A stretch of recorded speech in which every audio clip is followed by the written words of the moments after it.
Hello, my name is Fred Froman. I serve as the teaching pastor at Holt Baptist Church. Unfortunately, my wife and I are on vacation today, but we wanted to participate in this wonderful service at Faith Bible Church. It has been my great privilege to be the shepherd of the Finkenbinders this past year. What a delight they have been to our church family, and I know they'll be a delight to yours as well. The Association of Theological Schools of the United States and Canada sponsored a 3-year research project entitled, "What Should a Church Expect from Its Pastor?"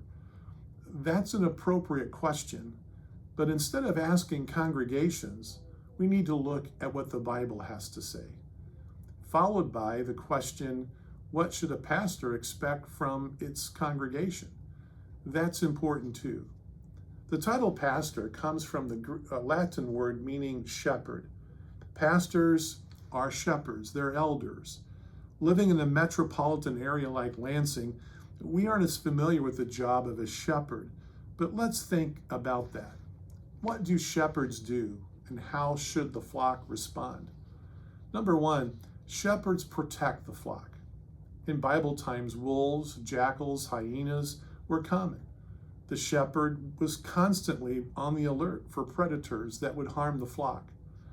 The Apostle Paul warns the Ephesian elders in Acts 20, "Pay careful attention to yourselves and to all the flock. Care for the church of God. I know that after my departure, fierce wolves will come in among you, not sparing the flock." Church, the world today is submerged in a sea of false teaching. The church must be on guard. Kevin seeks to protect you.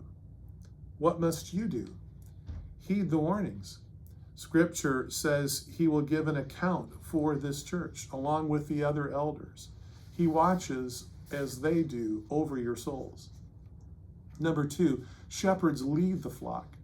1 Peter 5, 2 and 3, be shepherds among you. Shepherd the flock of God that is among you, exercising oversight, not under compulsion, but willingly, as God would have you, not for shameful gain, but eagerly, not domineering over those in your charge, but being examples of the flock. Sheep are not independent travelers. They have no sense of direction. Dogs have been known to follow their owners hundreds of miles. Ever lose a cat? He'll find his way home, but not sheep. Now, Kevin and the elders here are not to drive the sheep. You drive cattle, you lead sheep. Peter tells pastors they lead by an example. What must be our response as a church? We need to follow their leadership.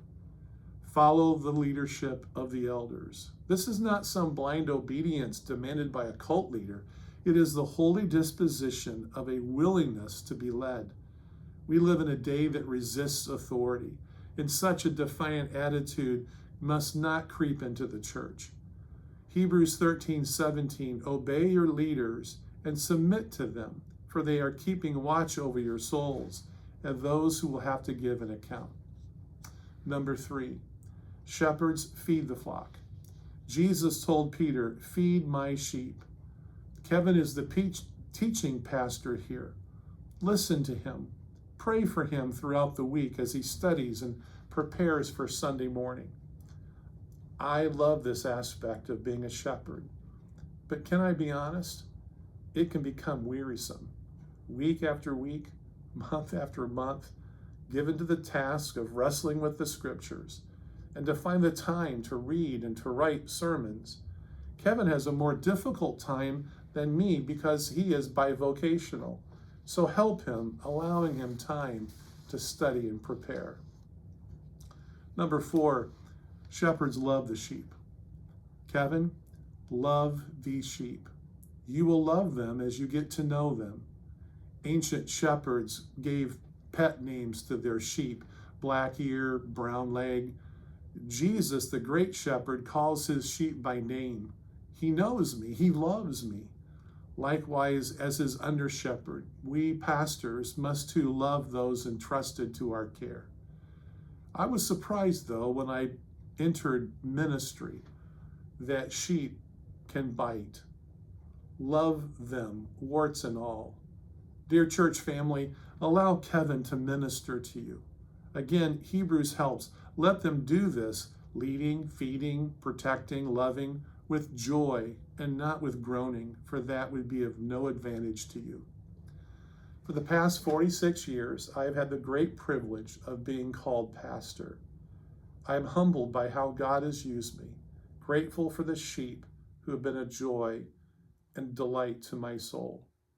It is my prayer that Faith Bible Church and Pastor Kevin enter into a relationship of mutual love, respect, obedience, and service for the glory of God and the good of the church.